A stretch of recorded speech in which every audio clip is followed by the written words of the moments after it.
Welcome back, everyone, to this week's edition of both Inside Hockey East and Inside Atlantic Hockey, both sponsored every week by our friends at Black Diamond Networks. Black Diamond Networks, the experts in technical staffing, building one relationship at a time. Well, this week, I think we're going to double that in a special sponsor profile. We're going to build two relationships, if you will, as I'm going to have an opportunity to visit with both Rob Berlin, who is the Director of Strategic Development for Black Diamond Networks, and Ben Loughlin, who is part of the Life Science Group in Andover, Mass. Rob is located down in Florida, where he researches new technologies and market trends and works on expanding the company's service portfolio. Rob's been with Black Diamond for over 13 years, graduate of Merrimack College, right down the road from the headquarters of Black Diamond Networks up in the Andover area, Andover, North Andover, and got a degree there in international business. And today, well, we're all a little bit jealous because Rob is joining us today from Palm Beach Gardens, Florida. Should I even ask what the temperature is there just to make us a little bit more angry? You know what, Bernie, I think I ought to skip that subject just because I don't think anybody up there is going to be happy about we're sitting on about 80 degrees and sunny. Oh, okay. Ben and I will both let that pass. And moving on, much closer to home for me here, just outside of Boston, is Ben Loughlin. Ben recently joined Black Diamond Networks as a life science subject matter expert. Obviously, pretty busy in that area, as we'll discuss. Ben has worked internationally with pharmaceutical and medical device companies, as well as tech companies and investors, changing the face of population health. Well, as we talk about life sciences and we talk about Black Diamond Networks and the role that you guys have as part of this, I dare say it, we're going from topical to essential. I think this is a rather transcendent segment for us here today to have the privilege of talking to you guys about what could not be more topical and more in the front, I think, of everybody's consciousness right now as we try to climb our way out of this COVID-19 pandemic and get everything back on the road to normalcy. And Rob, I think we'll start with you from sunny Florida. That's the last time I'll mention the 80 degrees. And just to give us an idea of what Black Diamond Networks work is like in life sciences. What is the fit for Black Diamond Networks and in your role, which has been long-standing? Great. No, first of all, Bernie, thank you for having me on the show and giving us this opportunity to talk a little bit more about Black Diamond Networks. And really what we're focused on doing is helping life sciences companies achieve their goals. And we do that by providing them talent, resources, different scientists and engineers and other types of technical professionals that they need to get their work done and really help develop some of these great new therapeutics that are coming out, vaccines, diagnostic kits, and other types of medical supplies and devices. So it's really a fascinating work, and I think we're all very excited to kind of be part of helping get out of the current pandemic situation. So far it's been keeping us very busy, but we're all very, very thrilled about the work we're involved with. No, indeed. Once again, right on the cutting edge. Rob, you've been with the company long-standing. Ben, you're, once again, recently joined Black Diamond Networks, and I'm sure maybe not quite what you had envisioned with the way the world changed a year ago, but as far as Black Diamond Networks specifically with the pandemic-related work that's going on, what type of insight can you give with your experience that you brought to the company and how that's become a practical application? Yeah, good question, Bernie. So as you and I were talking about in the green room just prior to the show, it sort of is a situation that's reminiscent to me of Bob Dylan at Newport, where okay. in sort of changing the industry in one fell swoop, we had a total overhaul not only of the healthcare industry, but the world writ large a year ago, as COVID-19 came on the scene. And prior to joining Black Diamond, I had spent a lot of time doing work within clinics, as well as looking at some of the vaccine candidates that were out there, reviewing their vaccine protocols for the clinical trials that were conducted, looking at some of the other work that was going on with therapeutics. So, in other words, the medical interventions not designed to necessarily prevent COVID, but those that are designed to treat patients who've been infected. And so kind of seeing a wide berth of different options, both on the treatment side as well as on the vaccine and preventive side. Hopefully being able to bring some of that to bear within Black Diamond, and I would say, optimistically, we've already had the opportunity to have those discussions internally and also work with different clients on some of the things they're doing. So, we're having a direct ability to apply the things that we know and the best practices that we do to improving public health. Obviously, once again, that is the focus for one and all currently, with what everybody has been through now for almost a year. Rob, well, you've been with the company long-standing. Question that comes to mind: what was a day in the life of Rob Berlin as Director of Strategic Development like prior to March 11th, 2020, and what's it been like for almost a year now? I mean, how has that changed? Is almost your entire focus in this area with your responsibilities in terms of pandemic-related and pandemic-oriented?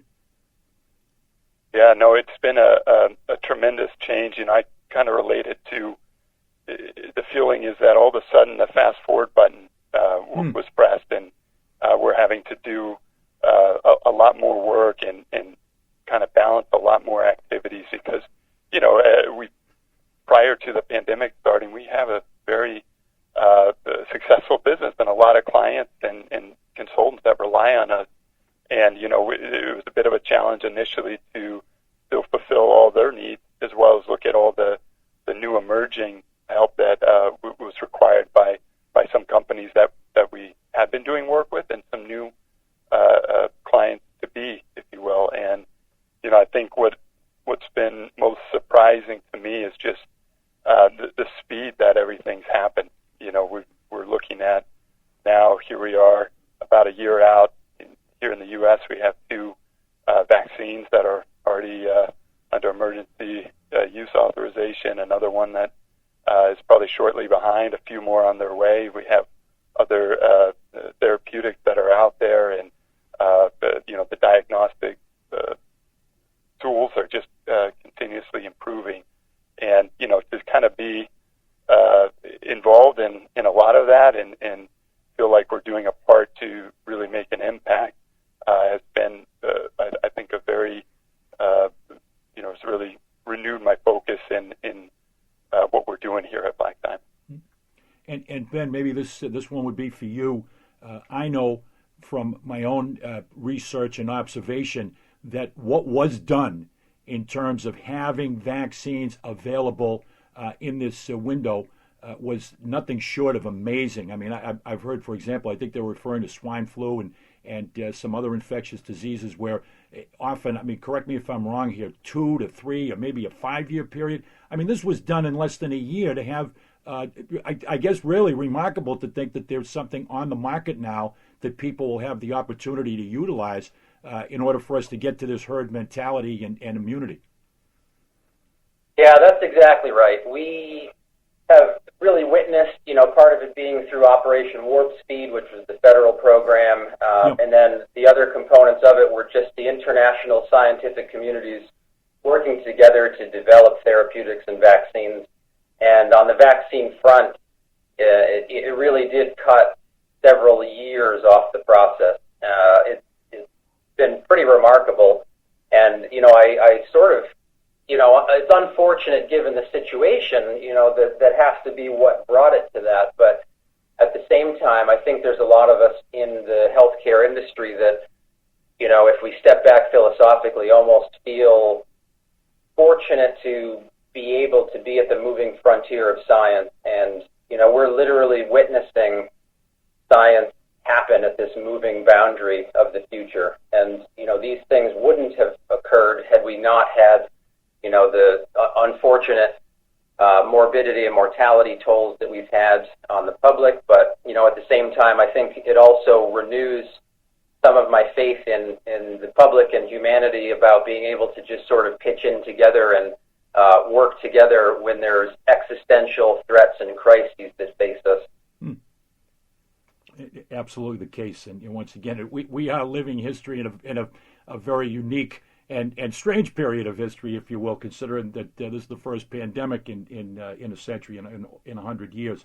And looking at the fact that there are, and you guys have mentioned here, a couple of different vaccines that have been placed in the market, and I think you just mentioned the fact that there may be others in the queue and ready to go at some point.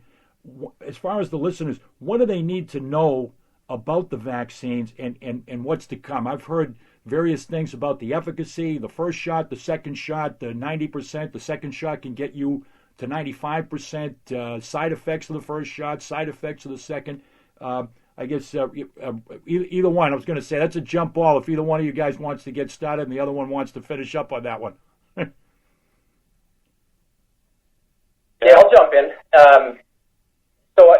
I think you're exactly right in terms of some of the stats that you quoted, and then I think there's also a great misperception in the public. So let me first try to clarify some of that. Sure. The two vaccines that currently exist are both mRNA vaccines. So how they work is there's an mRNA molecule that's surrounded by lipid nanoparticles. So it's basically fat droplets, and these are injected in and they get incorporated into your cells. The mRNA gives instructions to the cells in your body to produce the spike protein from the SARS-CoV-2 coronavirus. And that's how your body begins to recognize and build an antibody response.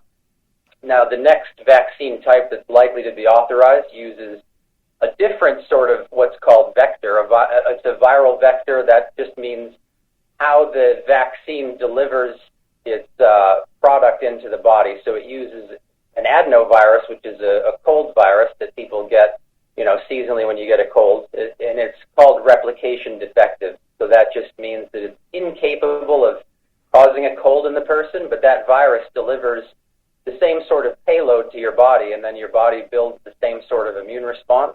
Mm. And then the third type that's likely to be on the market in the next couple months is simply what's called a recombinant protein. So it's only the spike protein from the virus that's introduced to your body. So it doesn't have a viral vector. It doesn't use the mRNA inside a lipid nanoparticle. So that's kind of the three major types. And then as far as the two vaccines now, they're about 95% effective from the clinical trial data, and that's after 2 doses. And so one of the challenges that we've run into is during the allocation and delivery of these to the public, folks have tried to stretch out that second dose. And, the question has become, well, does it still work after 1 dose? And the problem is that it may only be about 50% effective after the first dose.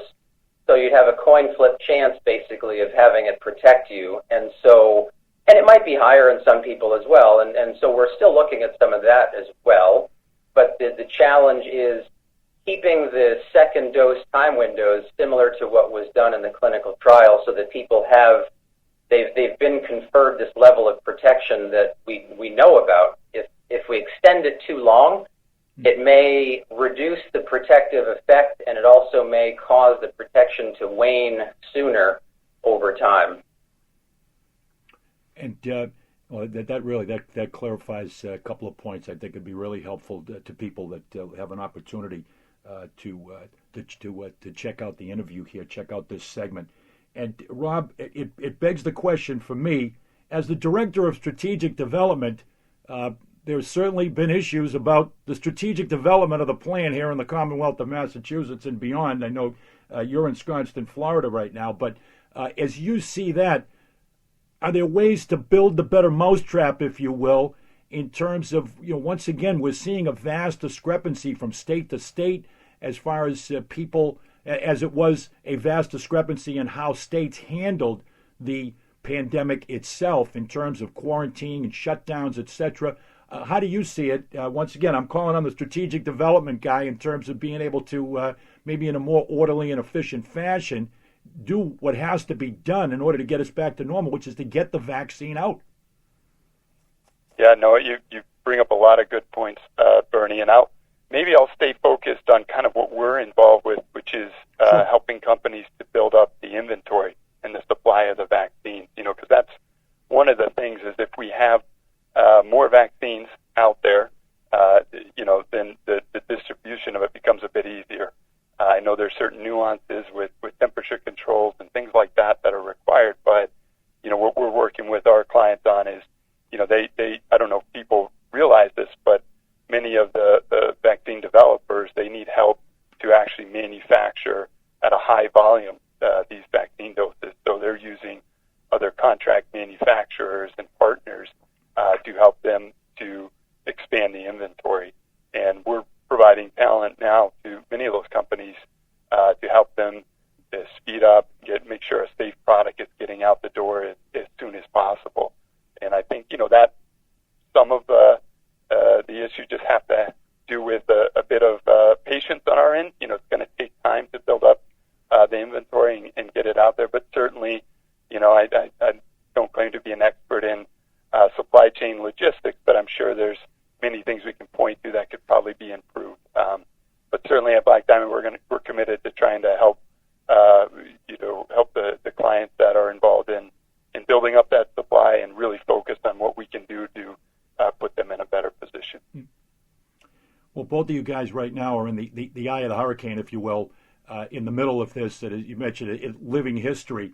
But I've got to ask you both, Ben. I'll start with you to ask. Just, I'm sure you've had some reflective moments about what it means for you to be doing this type of work. I mean, this is important work. I mean, there's no doubt that really thrown into the breach of what is a battle in a worldwide pandemic. So, Ben, have you had any reflective moments, or you just been in your own form of warp speed, and maybe you guys haven't had a chance to think about it? But I'll start with you.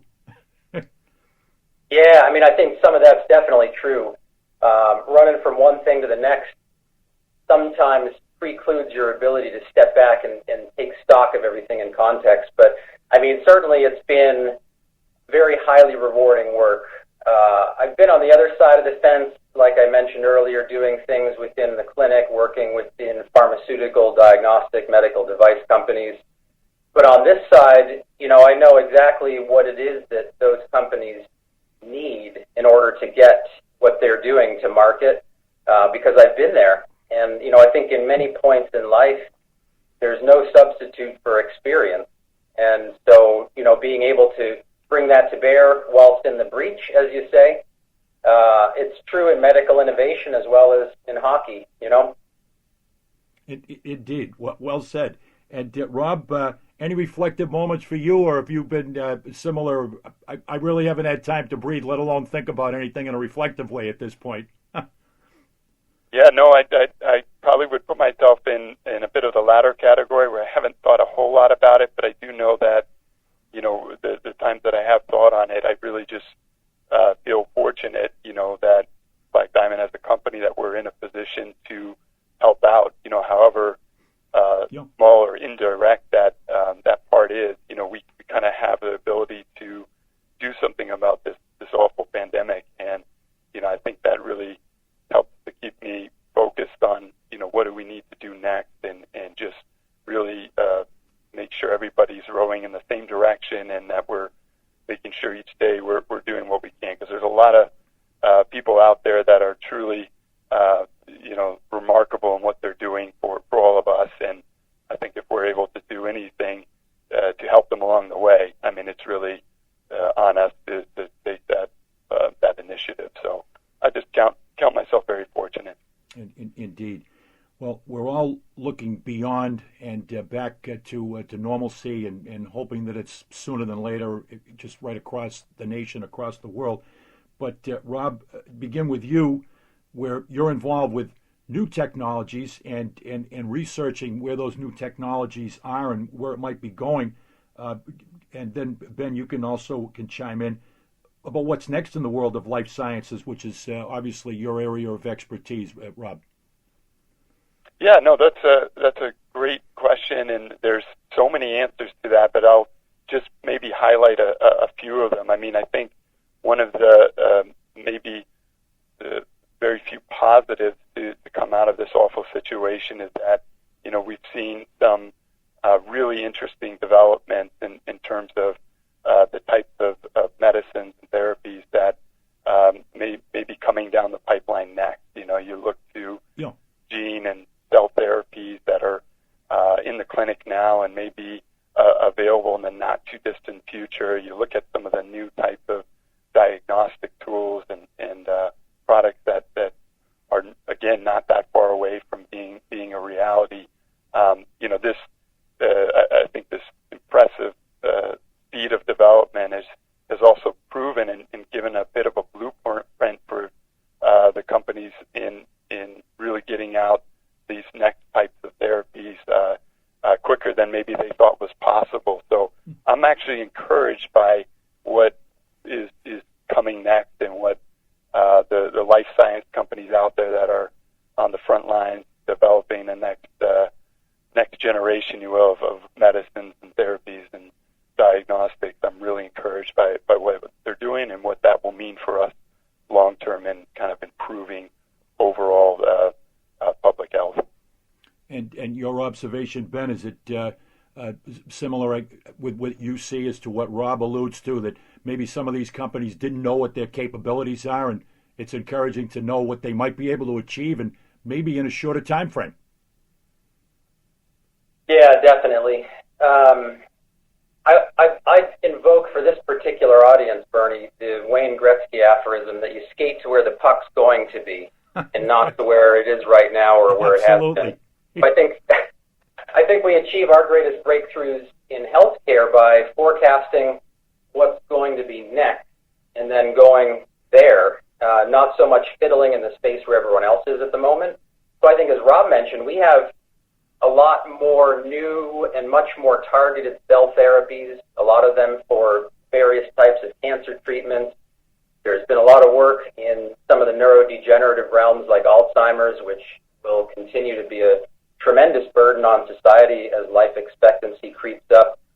And I think probably, our next collective challenge, meaning, not only in the industry but also along with the public, is going to be to debottleneck the regulatory pathways, because if you think about it, the FDA has been more or less just as tied down as the rest of all of us, and so they're really backed up in their review of new drugs and medical devices and all sorts of therapies, and including in the vaccines process. So for us to even get some of these more novel treatments to market requires that the regulatory processes themselves also become maybe a bit more future-looking in how the work is approached. Well, that certainly is encouraging, and a great deal of optimism for other areas you mentioned, cancer and Alzheimer's, and to be at the cutting edge of breakthroughs in those areas is something that we all pray for. I know I do every night.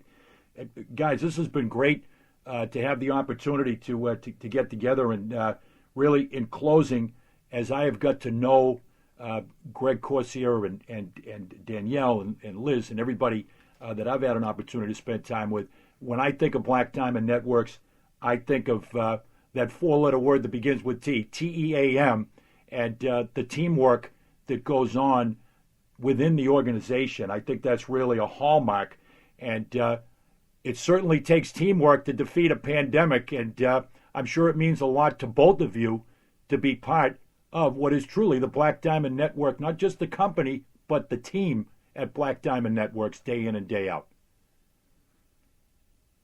Yeah, absolutely. Well said, Bernie. I mean, that's something, again, when I think back to, what I'm most thankful for, I mean, what Black Diamond is all about, that camaraderie, that teamwork, that shared focus. I mean, those are so important just in life in general, but we really put those models to work here at Black Diamond, and I'm just really thankful to be part of the team, and looking forward to kind of what challenges are next. Indeed. And Ben, a final word?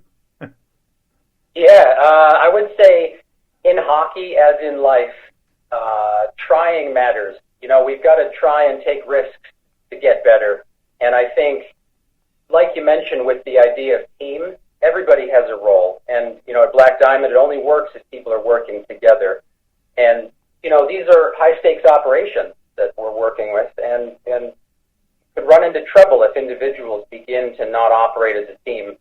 So, we're always on the lookout for the best and the brightest talent, the people who aren't afraid to put their all into what they do. And, I think at the end of the day, in the parlance of your audience, we want to have a lot of midfielders and no dusters. Indeed. Guys, thanks very much. Really appreciate it. And I'm sure far and wide, any of the folks that check this out will appreciate it in terms of being informative to what we are faced with here in the day-to-day as we look to get beyond this COVID-19 pandemic. All the best to both of you. Thank you to Rob Berlin, the Director of Strategic Development at Black Diamond Networks, and Ben Loughlin, the expert in the life sciences area. And hope to talk to you guys again down the road and hopefully on the other side of this pandemic when we are back to normalcy. Absolutely. Thank you, Bernie. Much appreciated. Stay safe. Thanks a lot, Bernie. Take care. And thank you to Rob and Ben for joining us in this special segment this week for our presenting sponsor, Black Diamond Networks, who reminds you, Black Diamond Networks, the experts in technical staffing, building one relationship at a time. We'll be back. Black Diamond Networks provides highly skilled contract professionals to organizations within the life sciences, engineering, and information technology sectors. While other firms are busy sending over resumes, BDN specializes in submitting qualified individuals who have been vetted by our expert team to meet your specific needs. By doing so, we enable our customers to address their critical staffing needs on time and within budget. Let us help you with your long-term success. Black Diamond Networks is experiencing rapid growth nationwide. Our talent acquisition team is eager to meet successful career changers that classify themselves as confident, coachable, and competitive individuals. BDN offers an impressive training program, unlimited income potential, and a long-term opportunity for growth. To learn more about joining our great team as an account executive or recruiter today, please visit www.blackdiamondnet.com or call 978-474-9980. Our offices are located in Andover, Mass., Palm Beach Gardens, Florida, Phoenix, Arizona, and San Jose, California.